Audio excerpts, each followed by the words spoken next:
man sees a boy searching for something under a street light and asked him what he had lost. He said he lost his keys, and so they both start looking under the street light together. After a few minutes, the man asked if he was sure he'd lost them there, and the boy said no, and that he had lost them in the park. And the man asked then, why was he searching over there? And the boy's like, well, because this is where the light is. I wonder if that's the same for happiness too. Are we looking for happiness in the wrong places? Well, let's find out. My today's guest is a hepatologist, Dr. Sanjiv Chopra. Dr. Sanjiv Chopra is a professor of medicine and a former faculty dean for continuing medical education at Harvard Medical School. He's editor-in-chief of the hepatology section of Up to Date, an online resource used by more than 600,000 physicians worldwide. Dr. Chopra is a sought-after motivational speaker throughout the United States and abroad. He's a best-selling author for some of the books like The Two Most Important Days, The Big Five, Live Better, Live Longer, Brotherhood, which is an inspiring story of two brothers, Dr. Sanjiv Chopra and Dr. Deepak Chopra. Hello, Dr. Chopra. Good morning. Thank you for your time. Good morning, Priti. Delighted to be with you. How are you? How are you this morning? I'm on top of the world. Oh, gee. I have not heard that in a while, seriously. Let's just start from there. Dr. Chopra, how do you take care of your inner world when there's so much chaos right now in the outer world? Yeah, I think, this is an unprecedented time in our history. I don't think we've ever seen anything like this. Mm-hmm. And hopefully we'll never see anything like this. There is a huge upheaval throughout the world. There is collective grief and sorrow. There's a lot of fear and anxiety. But I think a pandemic like this brings out both the worst and the best in us as humans. And this is a time for us to recalibrate. And I think there are maybe 10 or 12 things we can do to be more resourceful and to be good stewards of the earth and to reach out to our fellow human beings. So if you want, I can go through those 8 or 10 things. Yes, can we go over that? That would be Sure. Thank you. So I think the first thing we should do when we wake up in the morning is spring out of bed. Don't lounge in bed and reflect or check your iPhone to see what emails you got during the night. Spring out of bed, sing in the shower, stretch, sip your coffee, and then put on, even if you're working from home, put on some decent work clothes, go to your study or your den and start working. Don't lounge in the pajamas. In the pajamas. Yeah, I think that will create some negative energy. Then the first thing I recommend we all do is find some time for silence, 10 minutes, 15 minutes, inward reflection, prayer, meditation. Mm-hmm. Some people ask, what's the difference between prayer and meditation? Mm-hmm. And I think that's a wonderful answer. It's not my original, but the answer is, in prayer, we talk to God. In meditation, God talks to us. How wonderful. And I have a saying, you should meditate once a day. And if you don't have time to do that, you should meditate twice a day. Right? So now's the time to meditate twice. You really need it. I think the third thing to do is to focus on your goals. Mm-hmm. And have an action plan. If you just have a goal, but you don't have an action plan, it's a hallucination. So you got to have a goal, and next to it, you have to have an action plan. It could be your goals for the day, the goals for the week, the goals for the month. And when you make your goals, be very bold and audacious. Thoreau once said, if you have built castles in the air, your work need not be lost. That is where they should be. Now go put the foundations underneath. Michelangelo once said, the greater tragedy for most of us is not that we aim too high and fall short. We aim too low and reach the mark.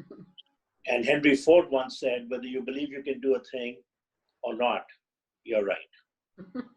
So capacity is a state of mind. Make bold, audacious goals, write them down. Yeah, the next thing I would recommend is reflect and see if you're holding a grudge, if you're being resentful of anyone, whether it is a colleague at work, a boss, an ex, a friend, a neighbor, and immediately get rid of that resentment. The moment you make that decision, one feels this enormous weight come off our shoulders. You know, the Buddha once said, resentment is like holding a hot coal with the intent of hurtling it at somebody who offended you.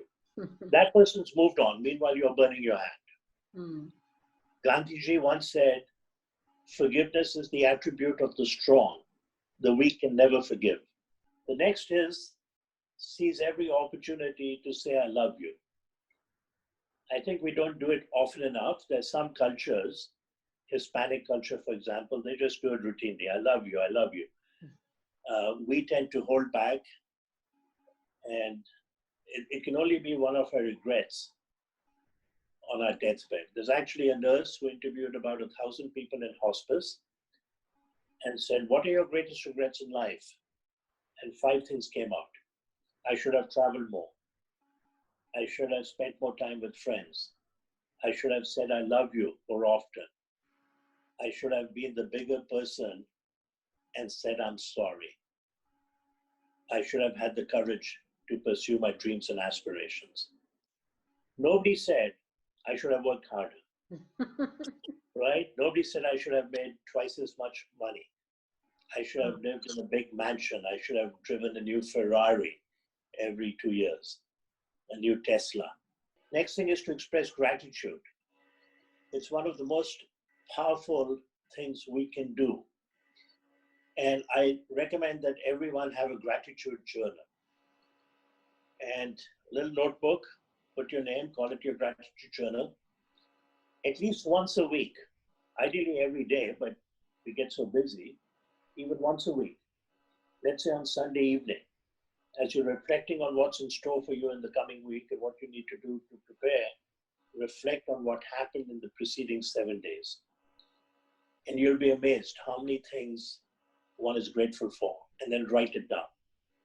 Robert Emmons, considered by some the father of modern positive psychology, has written a wonderful book called Thanks. And in it, he talks about his research where they took a large number of people and half were randomized for 6 weeks to make 3 daily entries, 3 things they were grateful for, and the other half 3 random things. And there's something called the happiness quotient. In it, there's something called the set point. 50% of our happiness is based on that set point. It's genetic. And we all know families where one kid is very happy and the other isn't. So we inherit this. Amazingly, only 10% is living conditions. Whether you live in a mansion in Beverly Hills or in the slums of Calcutta or the shanty towns of Jowtown, as long as you have a roof and running water. And 40% is voluntary action, what we do to nurture, to mentor, to help others. But even that 50% set point, which is genetic, can be modulated by meditation, by exercise, behavioral cognitive therapy, and most astoundingly, by expressing gratitude. So his research showed that at the end of 6 weeks, that set point went up by an astounding 25%. Pretty remarkable. Yeah, Dr. Chopra, that reminds me of the book that I'm reading lately. It's by Viktor Frankl. Yeah, You know, Man's Search for Meaning. exactly. And Yeah. he talks about finding meaning in life in face of adversity. Yeah, beautiful. Viktor Frankl's book, Man's Search for Meaning, is something I read every year. He wrote that book in 9 days. Amazing. Oh, wow. 9 days he wrote the book. The Dalai Lama once said, be kind whenever possible. It is always possible. He also said, if you want others to be happy, practice compassion. If you want to be happy, practice compassion. Compassion is a verb, it's not a noun. Mhm. In the Talmud, it says, compassion is the highest form of wisdom. Beautiful quote by Albert Schweitzer, who was a physician, theologian, humanitarian, Nobel laureate. 1952, he gets the Nobel Peace Prize. And at the ceremony, talk about humility, he said, now I have to go earn it. And Albert Schweitzer once said, I don't know what your destiny will be, but one thing I'm certain of, the ones amongst you who will be truly happy are those who have sought and found how to serve. Dr. So, Chopra, you in one of your books, you also talk about these famous lines by Mark Twain. That two most important days in your life are the day you're born yeah, and so the day you find out your why. And it's very important to know your why. Can yeah, you so can you talk that, a little bit about that? sure. So that actually is my latest book, which I wrote with a friend and colleague. She was our Associate Dean of External Communications at Harvard Medical School, Gina Wild. Hmm. And when we were writing it, we discovered that there were something like 25,000 books with the word happiness in the title. So we called it the two most important days, how to find your purpose Hmm. and live a happy and healthier life. That's the title of the book. And then when you open it on the front page, there's Mark Twain's quote. The two most important days in your life are the day you're born and the day you find out why. But happiness is more than the sum total of happy moments.